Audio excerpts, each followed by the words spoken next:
आपके साथ भी ऐसा हुआ होगा या आपके करीबियों के साथ ऐसा हुआ होगा जब आपने सबसे ज्यादा दुख का अनुभव किया होगा, जिससे आप प्रेम करते थे या जिससे आपका अंदर से लगाव था, ऐसा व्यक्ति, ऐसा इंसान आपके जीवन से चला जाता है। उसकी मृत्यु जब होती है या उनका जब स्वर्गवास होता है या फिर जब उनका देवलोक वास होता है, जब उनका वैकुंठ वास होता है, तब आपने ये देखा होगा कि उस समय अपने आप को संभालना हमारे लिए बहुत ज़्यादा डिफिकल्ट हो जाता है। जब ऐसा व्यक्ति जो हमारे बहुत करीब था जब चला जाता है, चाहे वो हमारे माता हो, पिता हो, चाहे वो दोस्त हो, चाहे वो कोई भी हो, जब ऐसा व्यक्ति, भाई हो, बहन हो, जब वो चला जाता है तो हमें दिल से बहुत दुख होता है। और कई बार ऐसा होता है कि उससे निकल पाना, उस चीज़ को एक्सेप्ट कर पाना, उससे आगे बढ़ पाना, it will take lots of time, वो बहुत ज़्यादा टाइम ले जाता है। और कई बार उसके बावजूद भी हम हील नहीं हो पाते। तो क्या ऐसे तरीके हैं, क्या वो 3 तरीके हैं या क्या वो चीज़ें हैं जिससे हम इजीली इस परिस्थिति में अपने आप को बाहर ला सकते हैं? तो जी, इसमें अगर हम बात करें, सबसे पहला तरीका, आपने वो चीज़ पर सोचना है जिस चीज़ के बारे में भगवान श्री कृष्ण गीता में अर्जुन को कहते हैं कि अर्जुन, जो शरीर है वो बदलता रहता है। जिस तरीके से ये कपड़े गंदे हो गए तो कपड़ा बदल के उतार करके नया कपड़ा शरीर पे पहन लूंगा। इसी तरीके से आपको ये बात याद रखनी है कि जिससे भी आप वो प्रेम करते थे, लगाव था, वो कहीं गया नहीं है। क्योंकि भगवान कहते हैं गीता में, कृष्ण ने कहा है, नैनम छिद्राणि शस्त्रम नैनम दहति पावका, कि ना तो जो वो था, आप उनको, शरीर को मानते थे, नहीं ना, क्योंकि वो ही तो आप जला के आए हो या दफना के आए हो, नहीं ना। तो इसीलिए आपको ये समझना है, वो अंदर से सोल था, एक सोल था, एक वो आत्मा है, वो चैतन्य था। और गीता में अर्जुन को श्री कृष्ण कहते हैं कि जो आत्मा है वो अजय अमर है, वो कहीं नहीं जाती। जिस तरीके से हम जानते हैं सिद्धांत विज्ञान का भी कि एनर्जी नेवर बी क्रिएटेड और नेवर बी डिस्ट्रॉय, जो एनर्जी है वो ना तो कभी डिस्ट्रॉय करी जा सकती है ना तो क्रिएट, वो हमेशा एग्जिस्टेंस में रहती है।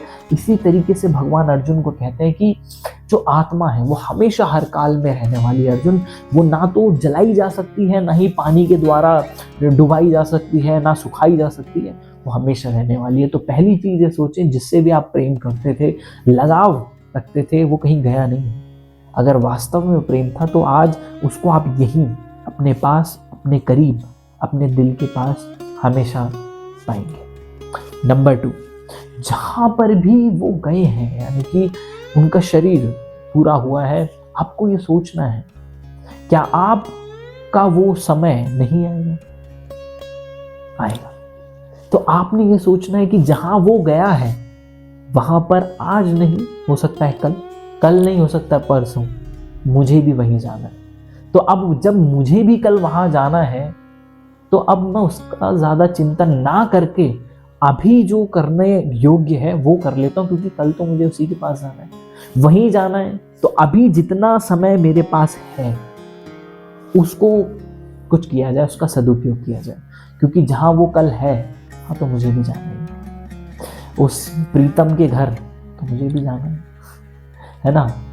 तो ये दूसरा तरीका। और तीसरा तरीका है अपने आप को आध्यात्मिक चीज़ों में, गीता में अपने आप को ऐसी चीज़ों पे एंगेज करना, ऐसी एसोसिएशन में लगाना जो कि आपको ये समझाए कि जीवन में आपका जो आनंद है, आपके जो रिश्ते हैं, वो हमेशा आपके साथ, आपके भीतर ही रहते हैं। जितना भी आप भीतर से पॉजिटिव रहेंगे, जितना भी अपने आप से अंदर से अच्छा सोचते रहेंगे कि वो कहीं नहीं गया, वो मेरे साथ है, यही है, हर चीज में मुझे देखना है। कल ही तो बात करी थी, आज ही तो बात करी है, आज भी उनसे बात करी, एकांत में वास करी है, हमेशा वो यहीं पे। जब आप ऐसा सोचने लगते हैं, सबकॉन्शियस माइंड, एक किताब भी है the power of subconscious mind, जब आप ऐसा करने लगते हैं तो आप देखते हैं कि आप अंदर से खुश रहने शुरू हो गए, क्योंकि आप उनको कहीं बाहर नहीं, अपने साथ अपनी लाइफ में ही देख रहे होते हैं। एक्चुअल में हम ये सोचते हैं वो नहीं रहा, वो यही है, देख रहा है हर परिस्थिति में।